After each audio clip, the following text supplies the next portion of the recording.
Nah, Bapak Ibu sekalian, tentang suhbah atau pertemanan ini cukup banyak bahasannya.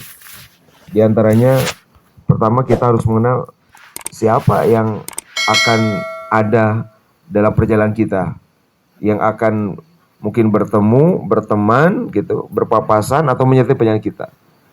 Nah, dari aspek ini misalnya pertama yang harus dianggap sebagai teman itu, hal yang pertama sebetulnya bukan seseorang yang di luar diri kita, tetapi teman, ya, sahib terdekat itu adalah justru bagian yang bukan melekat lagi tapi ada di dalam diri kita. Ini sahib pertama, yaitu siapa? Diri kita sendiri, unsur diri kita. Ya, itu apa? Imam Ghazali menyebutnya yang harus kita jadikan teman pertama, yang harus kita kemudian lalu ada ketentuan bagaimana memperlakukannya. Satu adalah akal kita, dua nafsu kita, tiga syahwat kita, empat godob kita. Empat hal. Yang ini nggak mungkin dibuang, yang ini nggak mungkin dihindari. Misalkan akal jelas, semua punya itu, bahkan itulah ukuran kita disebut manusia. Nafsu di sini bukan dalam arti negatif, tapi lebih pada jiwa, lebih pada ruh gitu. Nafsu di pengertiannya. Itu nggak mungkin kita buang, nggak mungkin kita hindari. Syahwat, ini semua ada, nggak mungkin tanpa ini.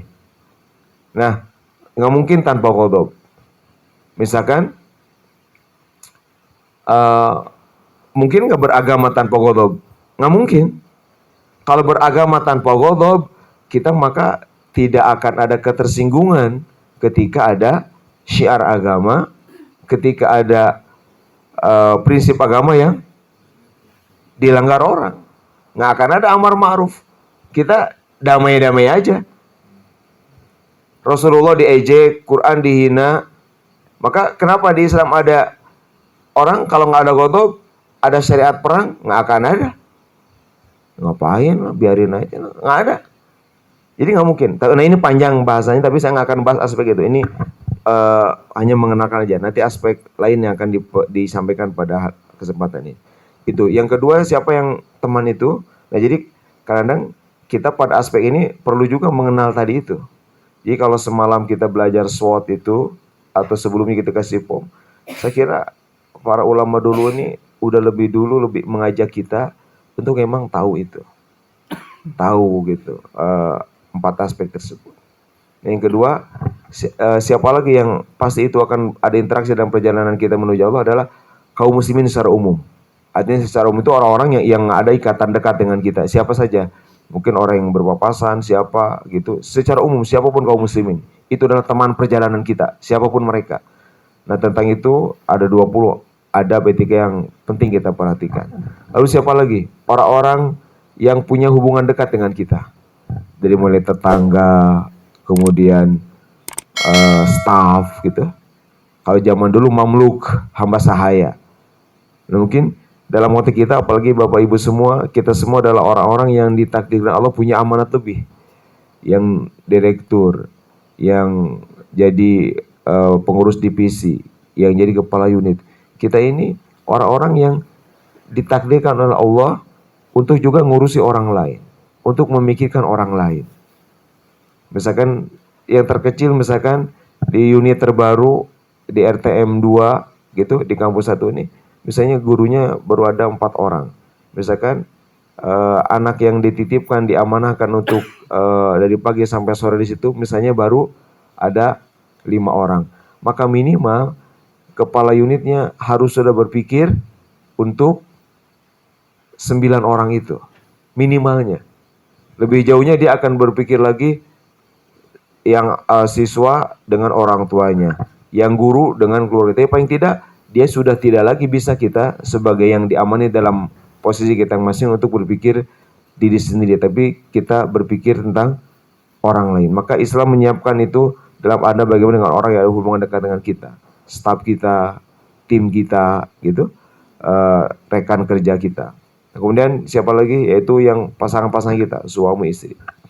Nah, itu tentang siapa yang akan menemani kita, yang harus kita jadikan orang-orang itu bagian dari perjalanan kita. Nah, tetapi kemudian, nah ini bagian yang akan mungkin lebih tajam dikaji oleh kita pada kesempatan ini, bahwa di dalam beragama itu menjadi prinsip berikutnya dalam pertemanan adalah ittikhadzul ikhwan, yaitu apa? Berteman, bersaudara. Kalau tadi apa? Suhbah. Kalau sekarang berarti sahib, ashab, ikhwan. Ikhwan itu dari ukhuwah. Kalau tadi hanya apa? Berteman. Berteman itu bisa dengan siapa aja, nggak dibatasi.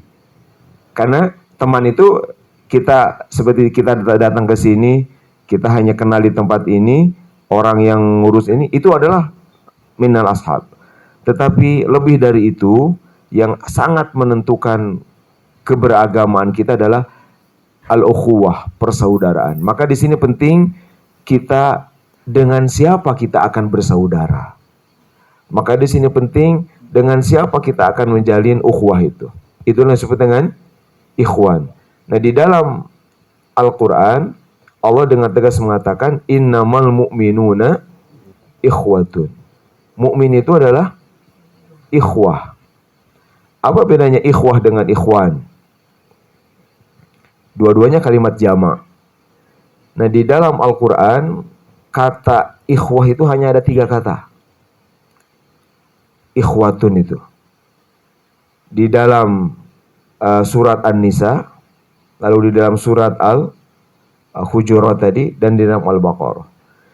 Di dalam 2 ayat pertama kata ikhwah itu dua-duanya tentang hubungan keluarga alias saudara kandung.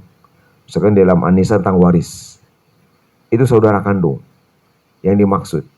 Nah, tetapi di dalam yang ketiga ini bukan tentang saudara kandung, tapi tentang kaum mukminin secara umum, tapi kalimatnya adalah ikhwah, gitu.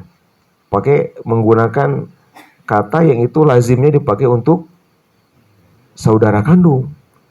Berarti dengan kata lain, innamal mu'minuna ikhwatun, maknanya adalah,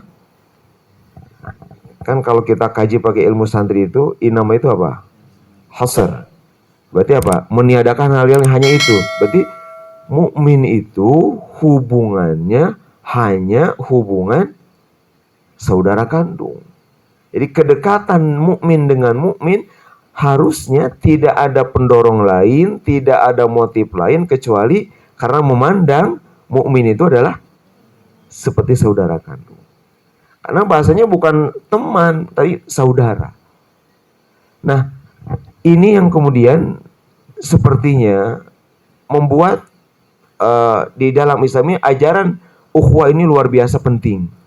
Nah, di dalam konteks inilah maka Bapak Ibu sekalian, sahabat-sahabatku seperjuangan, maka ittikhadzul ikhwan ini menjadi prinsip di dalam persahabatan tadi. Nah, seseorang dikatakan ikhwan, dikatakan ukhuwah gitu, manakala kita menaruh perhatian, kasih sayang, kecintaan kepada dia karena Allah. Inilah yang kemudian populer dengan istilah al-hubbu fillah, mencintai karena Allah. Ini di anak-anak milenial ABG karena jadi jadi jargon, jadi istilah. Sedikit-sedikit aku mencintaimu karena Allah. Kalau yang belum menikah, lamarlah aku karena Allah, nikahilah aku karena Allah. Ini apa maksud karena Allah? Ini kan udah jadi istilah gitu. Ada anak-anak misalkan menjalin hubungan suka gitu, lalu dari itu nggak boleh, lalu ketika diingatkan apa alasannya? Saya melakukannya karena Allah, itu kan? Nah, ini udah menjadi hal yang sepertinya dikonsumsi semua, tapi benar nggak konsep seperti apa? Nah, ini yang saya kira akan kita kaji di dalam kesempatan ini secara lebih mendalam. Nah,